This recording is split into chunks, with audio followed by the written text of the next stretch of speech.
మెదక్ జిల్లా రామాయంపేట మున్సిపల్ పరిధిలోని గుల్పర్తి గ్రామంలో డెంగ్యూ జ్వరాలు ప్రబలి ఊరంతా మంచాన పడ్డారు. పలు ప్రైవేటు ప్రభుత్వ ఆసుపత్రుల్లో వైద్య చికిత్సలు చేయించుకుంటున్నారు. ప్రైవేటు ఆసుపత్రుల్లో చికిత్స చేయించుకున్న వారికి ఆర్థిక భారం ఎక్కువ అవడంతో ఇబ్బందులు ఎదుర్కొంటున్నారు. వైద్య సిబ్బంది 3 బృందాలుగా ఏర్పడి గ్రామంలో ప్రతి ఇంటికి వెళ్లి ఫీవర్ సర్వే నిర్వహించి వారి రక్త నమూనాలు సేకరించారు. మీడియాలో వచ్చిన కథనానికి స్పందించిన జిల్లా కలెక్టర్, జిల్లా వైద్యాధికారి ఆదేశాల మేరకు గుల్పర్తి గ్రామంలో వైద్య శిబిరం ఏర్పాటు చేశారు. డాక్టర్ హరిప్రియ మాట్లాడుతూ జిల్లా కలెక్టర్ రాహుల్ రాజ్, జిల్లా వైద్యాధికారి శ్రీరామ్ ఆదేశాల మేరకు గ్రామంలో నేటి నుంచి 5 రోజుల పాటు వైద్య శిబిరం నిర్వహిస్తామన్నారు. వైద్య శిబిరంలో నేడు 70 మందిని పరీక్షించి వారి రక్త నమూనాలను సేకరించి తెలంగాణ డయాగ్నోస్టిక్స్ మెదక్ పంపామని 2 రోజుల్లో రక్త పరీక్షల రిపోర్ట్స్ వస్తాయన్నారు. గ్రామంలో ఇంటింటి ఫీవర్ సర్వే చేయడానికి 3 బృందాలు 100 ఇండ్లకు ఒక బృందం పర్యటించి జ్వరంతో బాధపడుతున్న వారిని గుర్తించి వారికి వైద్య సేవలు అందిస్తామన్నారు.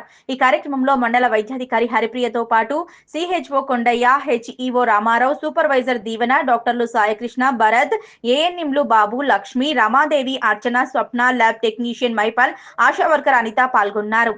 అందరికీ నమస్కారం. ఈరోజు గొల్పర్తి గ్రామంలో హెల్త్ క్యాంప్ కండక్ట్ చేయడం జరిగింది. ఫీవర్స్ ఎక్కువ రావడంతో మా హెల్త్ డిపార్ట్మెంట్ స్టాఫ్ అందరూ కూడా 3 టీమ్స్గా డివైడ్ చేసి team A 100 houses, team B 100 houses and team C 100 houses, total 300 houses Golparthi village అంతా కవర్ చేసి ఫీవర్ సర్వే చేయడం జరుగుతుంది.